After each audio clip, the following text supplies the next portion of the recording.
Welcome to another episode of the Bottom Line Podcast, where we say what we mean and we mean what we say, because at the core of everything that is, was, and forever will be, there will always be the bottom line.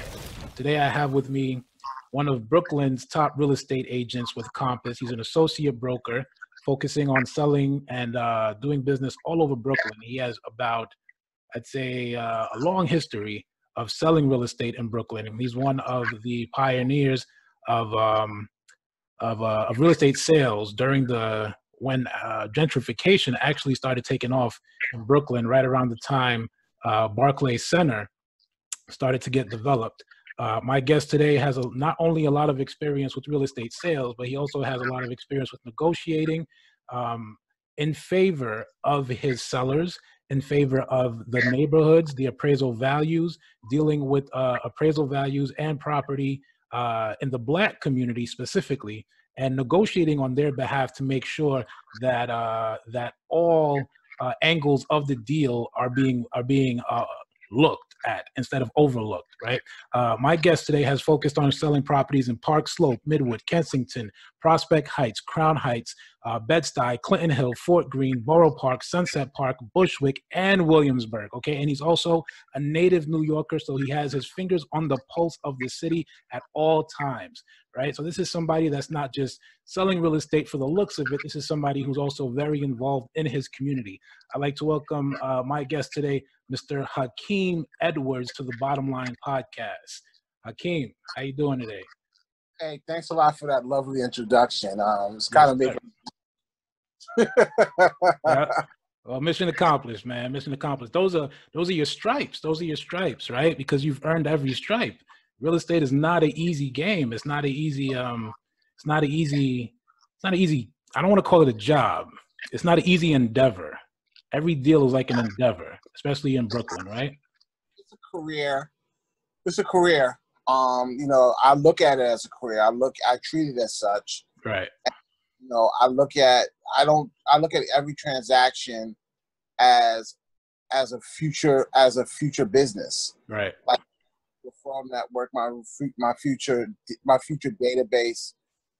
And, I've been blessed that I've been able to do this for 17 years. So that's a great thing. 17 years. Outstanding. So tell me what's going on with you now, as far as like, before we get into a little bit of your background, just how you're dealing with things now as they've slowed down a little bit. How have things been going for you? Well, the first things first, you just want to make sure during a time like this, you want to make sure that your family, your friends, your colleagues, and, even the people you're working with, past clients, current clients, just want to make sure everybody's safe, everybody's family's good. You don't really want to focus on business right now. You want to focus on mental health and also focus on just everybody's well-being and hoping that everybody's doing well. Right. That's good. Yeah, exactly. It's hard to not, right? Because nobody wants to have any conversations right now about, or not a lot of people want to have conversations about selling because it's a little scary, right? When they think about where they're going to go if the property does sell, right? Or when the property does sell, right? Well, if you start with the wellness check first, then the conversation flows that way if somebody needs to have that conversation. Yeah. I would flow that conversation to making sure somebody's well. And then that's the most important thing I care about. Honestly, the business will come. I'm in a position where I'm lucky enough that I've put irons in the fire long enough where people know what I do. And they know my name, they know my face, and they know me in the community. So right now, I just want to make sure that people are well. And when business flows my way, that I can handle it as quickly as possible to make it amenable for them, and also, make their next move as smooth and seamless as possible. Right. One of the things I've been able to do since I've been at Compass is help with relocation, because we're a national-based firm, and we have relocation. I've met agents from Texas, California, Florida, and other parts of the country. We serve over 30 markets. So one of the things that really helps me out a lot is that if I have somebody that's relocating to, let's say, Miami, right. I can call a Miami agent and say, listen, this is what my person's looking for. This is the area my person's looking for. Do you specialize in it? And if you don't know, if you don't, who specializes in it? I get on the phone with that person. I make the referral to them, and they send me back a referral. So we have a referral network going back and forth. We take care of each other. Right. I had that situation happen to me last year in Los Angeles.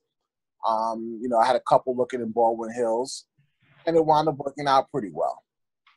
Nice. So you have a really long reach, right, when it comes to Compass. Let me ask you this, right? When we first started out, I think when I first met you, I was coming from the city. I was coming from Bond. Yeah, I was coming from Bond.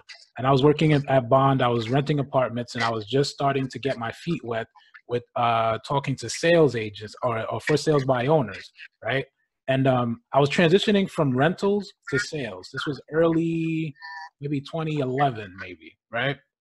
And I want to say about 2011 that I started transitioning. I didn't get to Halstead till 2012. Yeah, no, for me, I'm talking about for me, right? I was still at Bond going through my sales training and starting to pitch FISBOs in the city, right? And what I realized about the city right around then was that there was going to be new development, and a lot of the clients a lot of like renters were leaving the Upper East Side and they were leaving the Upper West Side.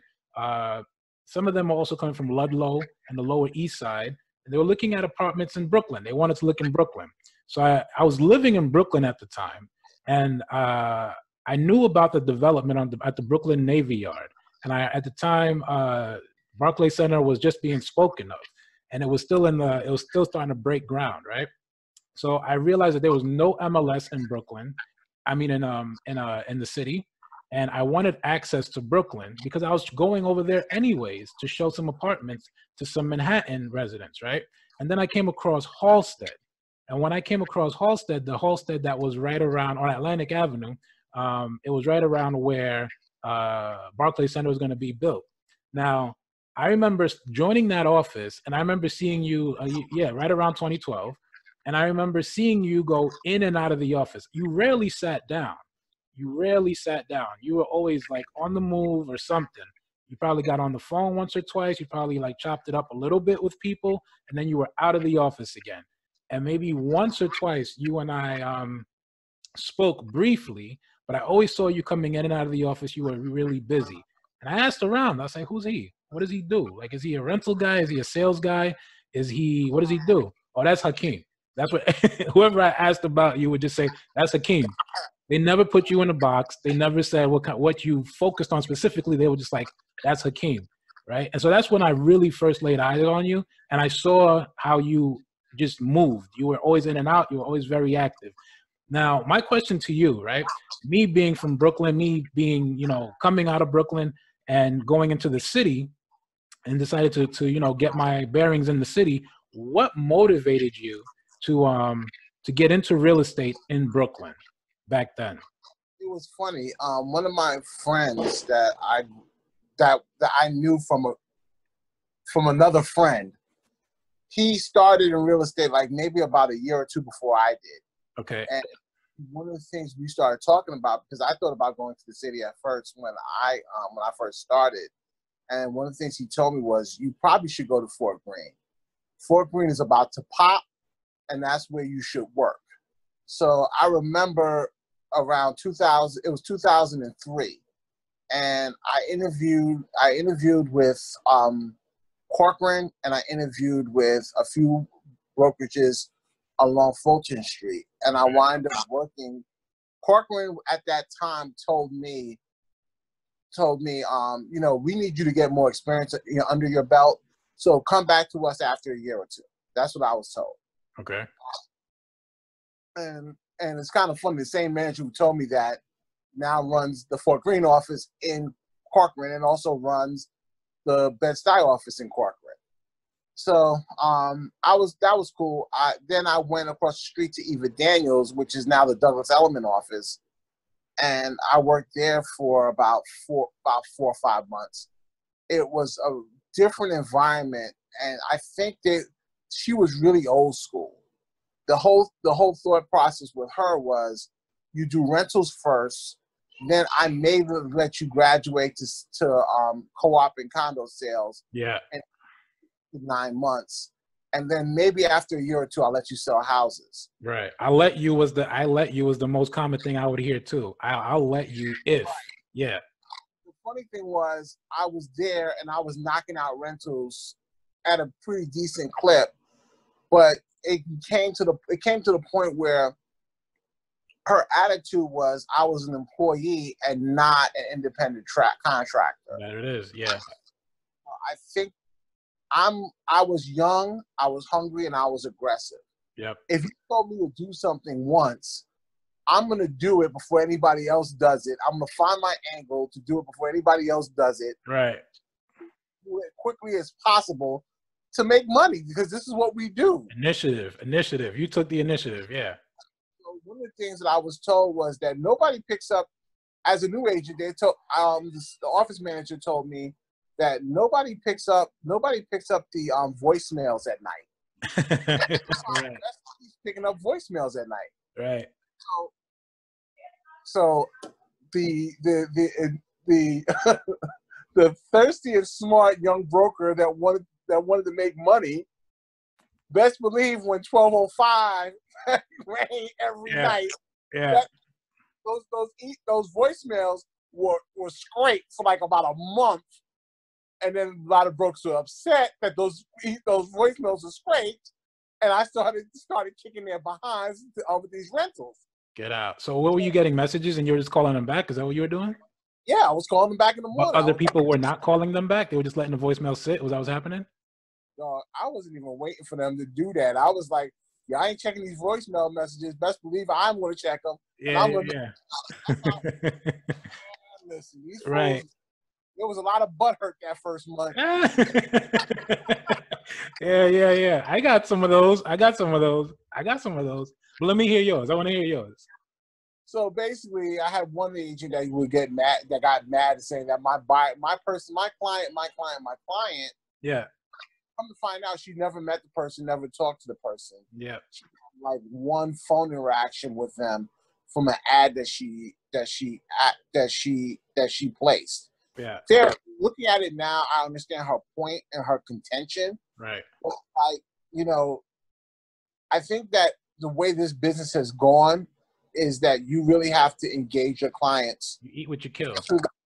You got to engage your clients all through the process. That's it. A lot of times what we had in the business is that if somebody, and what happened with a lot of the mom and pops in Brooklyn was, if somebody called you once, they were automatically your client, even if you never even worked them. Right.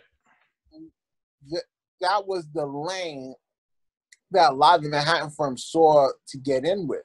Right. Was you develop the client relationship from the point of contact. From the first point of contact. Yeah. And you continue to engage with them. Right. A lot of older mom and pops never engage. So it would come to the point where if you worked at some of these older brokerages, that you were engaged with a client, and then the broker will come back to you and be like, "Oh, that was my client." After you done spent 4 weeks with them, found the property, yeah, got everything in contract, and then the broker will try to take the little money that you made off of it, because when you look at this situation, a lot of the older brokers never understood that. Yeah, they saw the dollar amount, right, but they never equated the dollar amount to the work. Right. Yeah. Were you guys doing OPs back then? Some apartments were OPs. Right. Some apartments were OPs. Yeah. And Eva at the time had like about 4 buildings that were her exclusively. Yeah. So the owner was paying the OPs, which was like unheard of at that time. Yeah. I came in 2009, right after Lehman happened. Right. OPs were like for the stuff that nobody wanted to deal with. Uh-huh. If you had a rental, if you were in Fort Greene and a landlord came to you in some parts of Bed-Stuy that wasn't desirable, they would pay an OP because they just wanted to get it moved. Got it. So that was some of the stuff. Or if you had stuff that was close to Myrtle Avenue, that was like a newer construction that people didn't really Yeah, know a about. lot of new constructions. All my OPs were new constructions. Right. Yeah. A new construction, like there was a few new constructions like on like Spencer, right off of Spencer, right off of Myrtle and Spencer, right by Bedford. Okay. That's when the chocolate factory just built. So I did an OP over there. I did an OP around the corner at Taffy Place. Yeah. So I had like about my first like 5 deals were like 3 of them were OPs. Yeah. What was the catalyst for you though? What made you say real estate and not like life insurance or something else, right? Or mortgages? What made you say real estate? I had 2 friends that were real estate brokers, and I was on unemployment at the time, trying to figure out if I was going to go back to managing restaurants. And I started doing this, and it started working, and I never went back. Got it. Okay. You weren't afraid of the commission because it's all performance based. You weren't afraid of not earning a check. I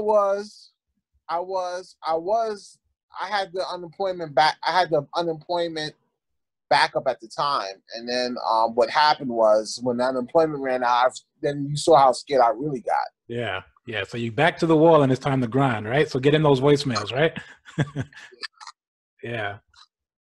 But I only stayed with Eva. I stayed with Eva for about 4 months, and then I went to a small brokerage in Park Slope. I stayed there for Park Terrace Properties. I stayed there for, I would say, let's see, when did I leave? I started March 2004. I left December 2005. Yeah. No, December 2006, actually. December 2006. So I stayed there for 2+ years. Okay. And Douglas Elliman. Okay. Stayed at Douglas Elliman from December 2007, left May 2012. Then I was at Halstead until March of 2018, and I've been at Compass ever since. So when did you transition from rentals to sales? What motivated that change? Craigslist at the time. Okay. Too expensive, the ads? Were they too? Is that why? Because they were too expensive? No, Craigslist at that time was weird. Craigslist didn't charge. Aha. Okay. What was happening was that the owners were putting their listings on Craigslist and renting them themselves when Craigslist first started. So like for sale by owners on Craigslist. Oh man, the rental game, they changed the rental game. When Craigslist came on, the rental game changed because nobody was going a lot. The way when I started in the business, the way people would get listings was either like, the landlord will come to the office, give you the address, you'll come by, take pictures. The websites were like slow as hell back then. They were weird. Right. Like the stuff you see on the web now, yeah. You can't do like the stuff that like they were like 4 pictures and like at 300 pixels. Right. Low resolution, real cheap. Low resolution real estate. Yeah. So but so you would either grab the newspaper. The Village Voice was very popular for rentals at the time.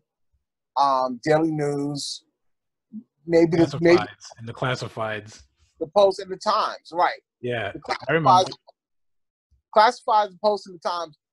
I used to like the Post and the News the most. Yeah, because somebody advertised there. They didn't understand real estate at all. The best was the best. I'll tell you, the Daily News was my favorite because they were really descriptive with the cozy EIK, and I was like, okay, I'll take that because it's descriptive. I pulled a sponsor like in 2007 from the Daily News. I think I've closed like 20-something deals with this guy over the last 13 years. Wow. And I met him through an ad in the Daily News. How about that? Yeah. Right. So, but our industry was not like, there was nowhere to advertise for owners. And then when Craigslist came in that first year, they were killing us. Yeah. The landlords were marking up their apartments. They were getting stuff. Man, I think that first year I struggled. So I started struggling out. Then I was like looking at it, I said, well, maybe this might be a good time to learn how to do my sales. Start doing sales. There it is. Okay. Co-ops. I picked up a condo. I picked up a condo from the Daily News, funny enough, and I wound up selling 2 units in that building. It was a building in Bed-Stuy. How much? Small condo building at 15 Kosciuszko. I think I sold 2 units for like under $170,000 at the time. Oh, wow. What year? Hmm? What year? 2000. They closed 2004. They closed 2005. Wow. Okay. And then I picked up a co-op. I picked up a 1-bedroom co-op in Flatbush, and then I started rolling. Okay. So then that next year, 2005 was probably like my first great year in real estate. I didn't realize that I was doing it until the year ended.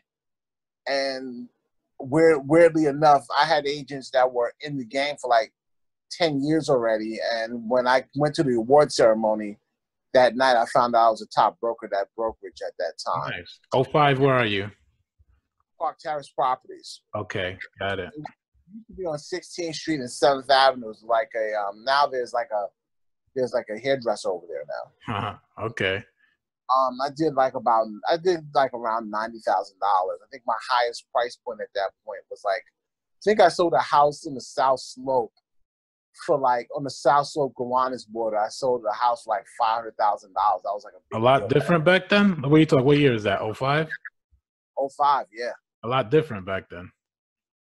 A lot different. A lot of the areas that we know now were not. Yeah. Windsor Terrace was like, wasn't jamming like that. Right. Sunset Park wasn't jamming.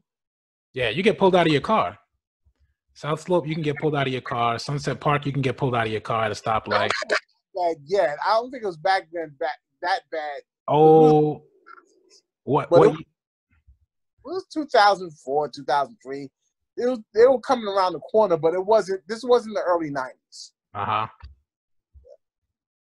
But the neighborhoods have changed. The price points have changed, and like just everything in Brooklyn has changed a little.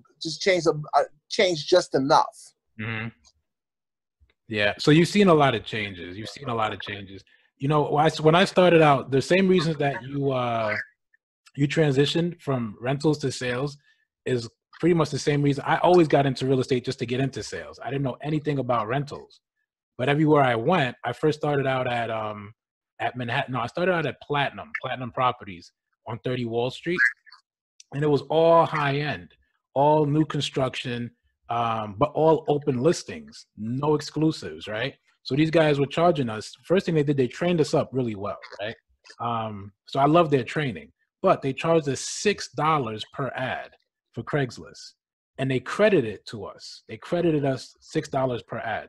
All right. First, that was number one. You have to post at least 10 ads a day, right? And what I realized, now you get on the train, you go to 30 Wall Street, you start your day there, you go to your sales meeting, and then after you do your sales meeting, then they give you a list of it was all white glove, doorman, high warp, full concierge buildings, right?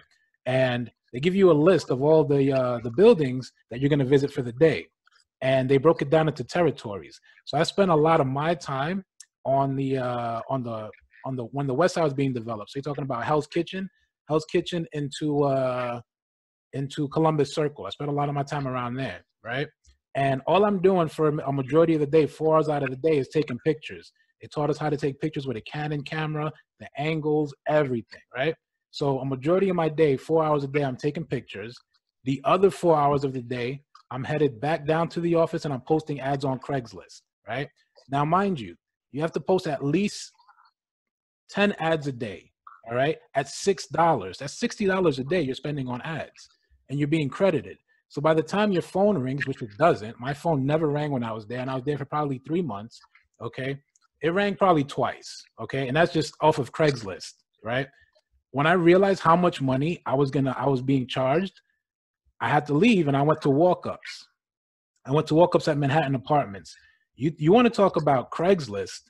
All of the ads, all of the potential tenants, the applicants that were coming in, they were all responding to Craigslist ads, all of them. And these guys weren't. I had a team leader. I was on a team of 5, right? And my team leader was posting every day. Every day, she had a notebook, and in that notebook, she had all these dried out leads. I took all these dried out leads and I called them up, got them into the office, and I got paid 5% for bringing them in, 5% for taking them to showing them the apartments, and another 5% for closing the deal. So 15%. I got robbed. I never saw 15% of any deal. And my team leader was double dipping, taking the commission and taking the OPs. I never got 15% of any of the deals, right? Then I said, you know what? It's time for me to get into sales. And when I got into sales, I realized that all the activity was in the daily news. All the activity was in the daily news online, though. It wasn't in the newspaper. It was online. You go to dailynews.com, you pull up those FISBOs, and you go pitch them, right? So that's how I started. What I realized was a lot of the agents were flying the flag of the office they were at. So you had a lot of Halstead agents in the city. You had a lot of City Habitat agents in the city. You had a lot of Corcoran agents in the city. And if any one of those guys came in, they were all senior agents. They probably lived in the neighborhood or lived in the buildings. You know what I mean? So the sphere of influence, they were working spheres of influence. That's when I realized I had to go to Brooklyn. You know what I mean? Do you think gentrification is a byproduct of what's going on in the economy? People are not making apparently there's a good jobs report, or black unemployment is at a new low, and all of this, right? Apparently that's what we're hearing in media, right? Now, do you think, and this is something that I think is a legitimate question, right? Are we talking about employment, or we're talking about people that are taking jobs and they have 3 jobs at the same time, and because they have 3 jobs that we're saying unemployment is low? Okay, so let's think about that. Exactly what you're saying. So, right, let's just say people are working 3 jobs, right? They're overworked, and the cost of living is higher. So they really are getting priced out of more desired neighborhoods, right? Now, if you think about a mom and pop, for instance, right? They want to have maybe their salon downstairs or their tattoo parlor downstairs, and they want to get like a mixed use property, and they want to rent, or maybe like even a 2-family. We could just start real simple, right? Somebody who's like a junior investor, okay? And they probably want to have, a 2-family in Flatbush. Let's start there, right? A 2-family in Flatbush. Their job, they don't see any opportunities for mobility at their job. So their next way to make a little bit of extra money is to get a 2-family, occupy the 1st floor, rent out the 2nd floor, right? Now, they'll do that in Flatbush, okay? And in Flatbush, maybe you get a 2-bedroom over there for what, $2,000, $2,200, right? If you get the right buyer that qualifies, you get the right renter that qualifies, right? Now, that person will probably be there for, let's just say that it's a good 5-year hold, right? Until that person can get their bearings right to create a retirement plan, right? Let's just say now that this person loses their job and all they have is this property, right?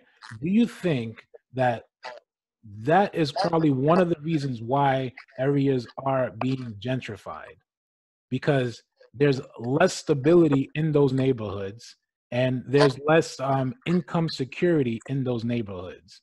Do you think that could be one of the reasons why areas are being gentrified? Well, then, yeah, that's part of it. But I think you also have to look at that you have an economic plan that we have. This has been going on for almost 30 years now. When a lot of these neighborhoods in Brooklyn started to be gentrified, that started in the mid '80s. Like if you looked at Park Slope, 1980, like in the '80s, early '80s, mid '80s, you had a pretty much more diverse area. You had, there was some African Americans that lived there. You had some Italian folks. You had some Hispanic folks. You had more of the diversity that reflected New York City at the time.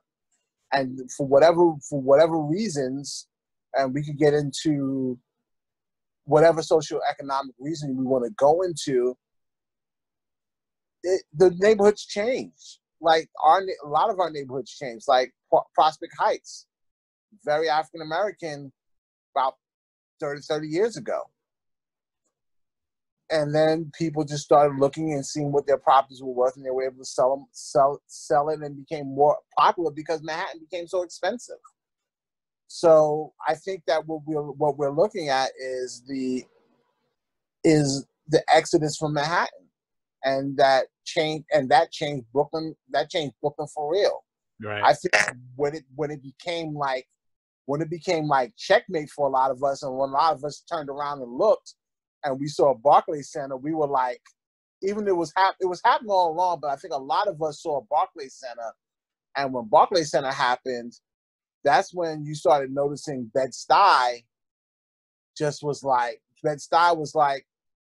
there was no meeting ground at that point. When we saw Bed-Stuy change the way Bed-Stuy changed around 2012, 2013, it was just like, whoa. And you got to remember, that came off of Bear Stearns, that came off of Countrywide and all that craziness, where people were overextending on those properties, and they were taking out second and third mortgages just to try to hold on. But why does gentrification get such a bad connotation? Why is it so bad? Why do people say gentrification like it's a bad thing? Because I think there is a bottom feeder mentality that comes along with gentrification that a lot of people don't want to talk about. Talk about it. A lot of people don't want to talk about the people that were knocking on doors and with briefcases offering people cash. The investors, okay.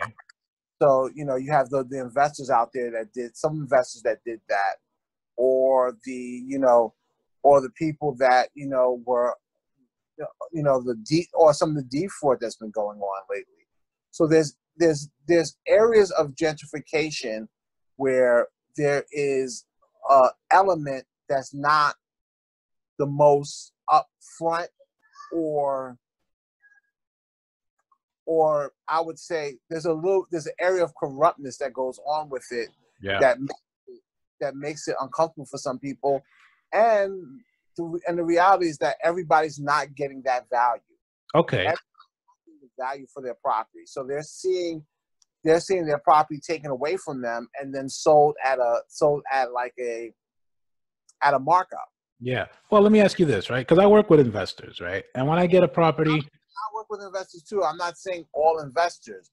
There's a lot of good investors that do the right thing for people. Yeah. But there is that element in the room that does the stuff that I'm talking about, and it does make some people uncomfortable. And those are the guys we got to stand up for. We got to stand up for the people that are being taken advantage of. I'm with you 150%, right? Because they just don't know, right? They just don't know. They don't know how to talk to the lenders. They don't know how far behind on their mortgage. They don't know about the interest rate accruing value. They don't know anything about that. They just know that they're in trouble. They don't know how to get out of it, right? So I hear where you're coming from, but you also have to factor in that when the banks got in trouble, oh wait, in 08 and 09,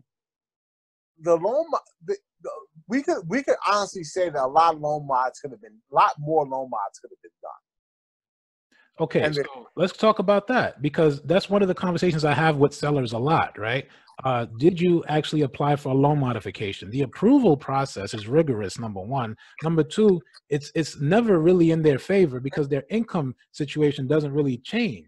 So they wind up either, being in default for the loan, or they'll probably have to sell. Now, when an investor walks in and an investor looks at the property, the condition of the property, right, they're able to look at how much they're going to have to put into it to sell it or to hold on to it. Now, like today's market, for instance, depending on what neighborhood you go to, right, you'll see a good hold opportunity or a good flip opportunity. Now, the question to you is, if you're an investor, right, and you go into an area where you see huge potential for profit, right, and it's a gentrified area, does that necessarily mean that gentrification is a bad thing? No, it's not. it's a good thing. It's just I have to look at it. I try to look at it from a full view, and a lot of it can be positive. I mean, think about it. I was at a time. I worked in a time when I didn't have real estate offices coming into Bed-Stuy, from corporate real estate offices coming into Bed-Stuy, coming into Harlem, coming into a lot of these neighborhoods that have now become the hot spots. You know, in some parts, we're in some of the hottest markets in the country right now. Yeah, I think so. I agree with you. Some of the areas where I know you focus on, I see that the price points there are, I mean, there's a lot of potential.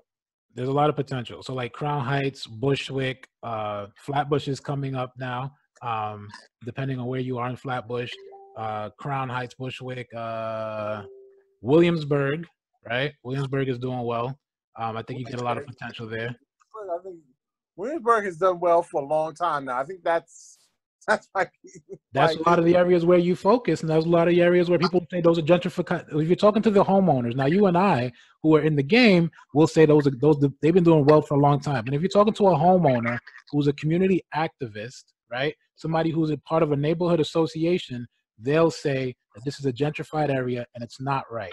Right. So my question to you is, how can we show people the potential? Because it could be something where, and I have this happen a lot too. I want to be honest with you, where somebody will say, well, I want to leave the property for my daughter.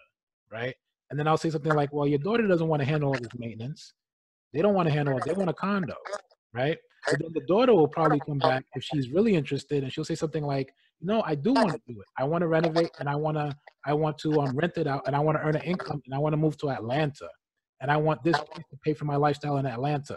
But the question is, I don't know how to qualify for a loan, so I can get that, right? And then we'll have a conversation about a 203K loan, maybe an FHA. We'll find ways to explore it. But I think what's not happening in those gentrified neighborhoods is a lot of the realtors are looking to get a transaction done. A lot of the investors are looking to get a transaction done on the cheap, right? And a lot of homeowners are looking to liquidate and just get rid of the debt. So there's a lot that's not happening on the education side on how a homeowner or a child of a homeowner can become an investor and profit from a gentrified area.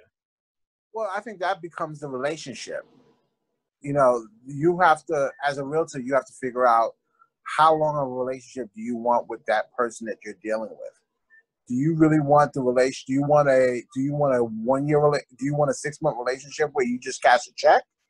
Or do you want that relationship that lasts for 10 to 20, 30 years, where you become their real estate broker for all the transactions they deal with? Right. You become a trusted advisor. And I think that's the most important thing that some of us should look at. Are you an advisor, or are you just going to be there just to get a transaction done? Right. Yeah, I'm listening. I think that's a question we have to ask ourselves. Mm-hmm. Are you a trusted advisor, or are you just doing this just to get to point A to point B? And that's a question that we have to ask ourselves when you're doing this.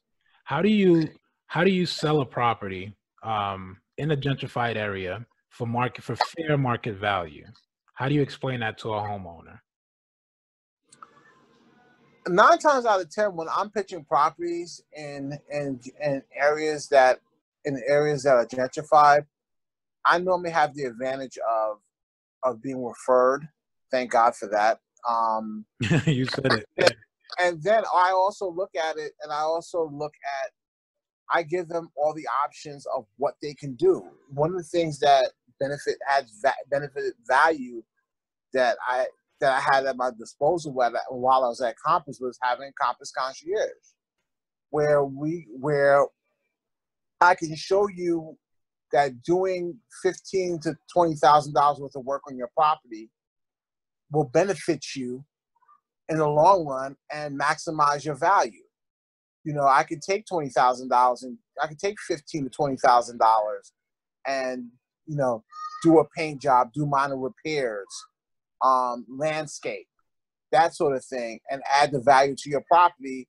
Whereas sometimes the seller might not have those options, might not have the cash available to do that stuff to add value to their property. Right. So, I could give them a no interest loan to get that work done and sell it at a price. Okay. Do you have an appraisal conversation with them? A conversation about the appraisal value at all when you're taking it on? Anytime I take a listing on, or anytime I meet with a sales with a homeowner, I come in with 6 months of comparables, and I kind of know when I'm looking at whether I should put the property a little bit lower or a little bit higher, depending on the condition of the property. Right. So 9 times out of 10, when I sell a house or I sell a co-op or a condo, I'm probably selling at the top of the market. You're selling top of the market, okay. I'm selling at the top of the market. So, like, for instance, I had a 3-story house in Crown Heights about 3 years ago, and I got them like 1.7 for it, and it needed. What was the market value?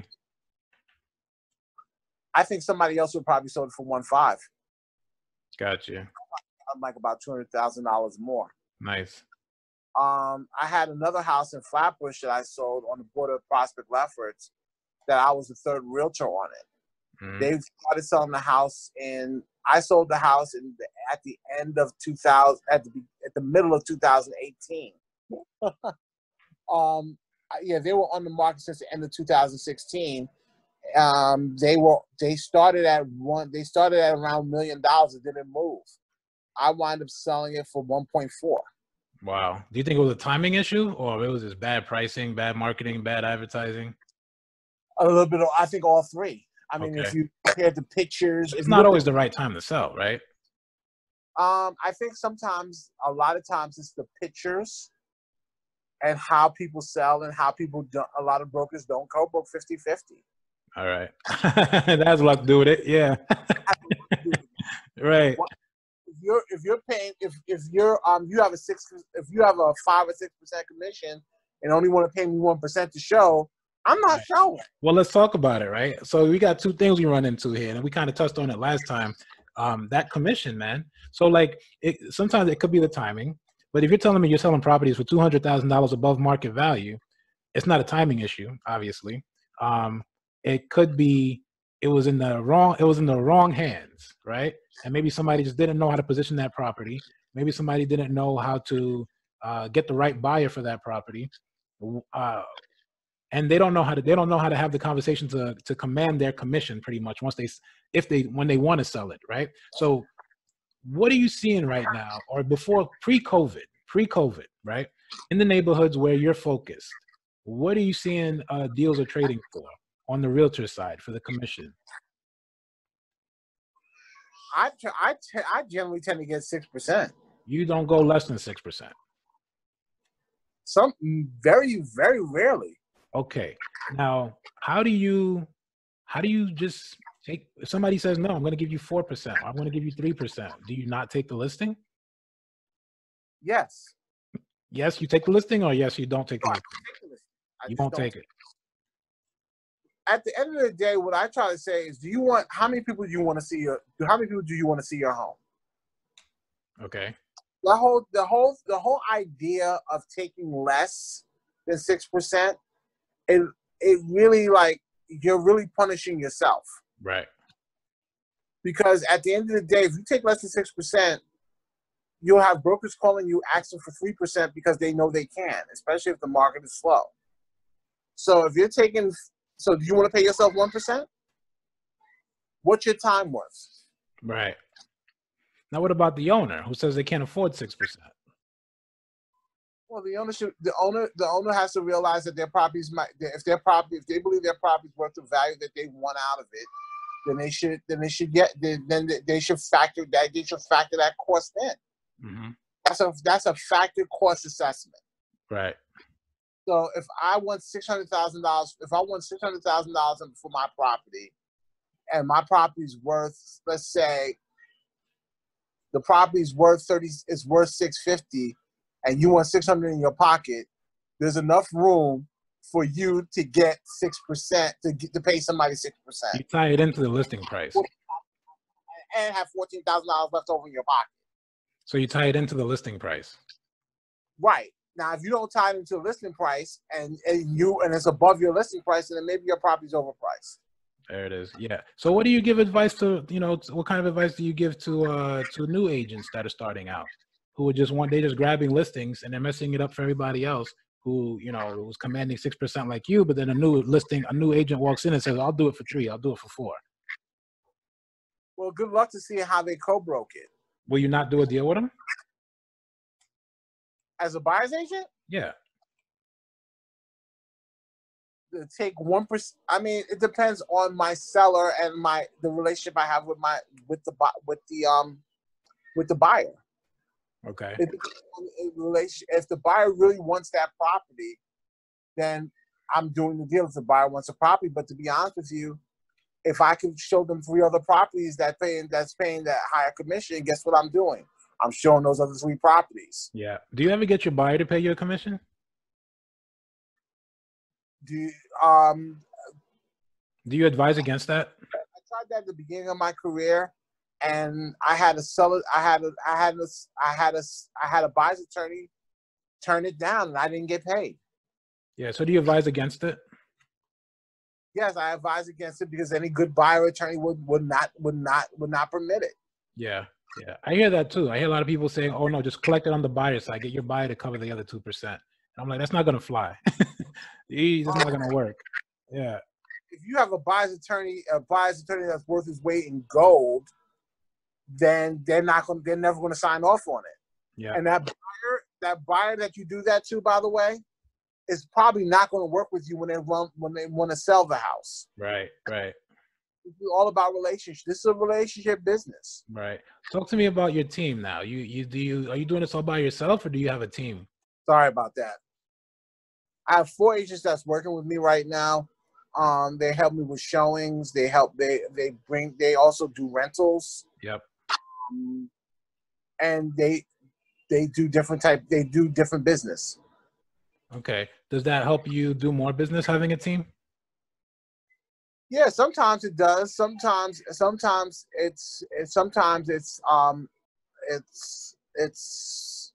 time consuming because I need to train them more, and COVID hasn't helped me train them to help me make more money. I've only been working with, I didn't really officially establish my team yet. Right. I've had, most of my team members came on around September of last year. Okay. And I'm slowly working with them to get everybody on the same page. And COVID happened, and it kind of like put a monkey wrench into everything. Sure. So how do you pivot right now? How do you pivot with COVID? Do you stop doing business? Because I know you can't make calls until about September, right? So what are you working, like your sphere of influence? How do you pivot? Well, I follow up with my sphere of influence, and they've been very good to me. And then I also get phone calls from my attorney friends and from people that I've contacted before COVID. Yeah. And what do you tell your team to do?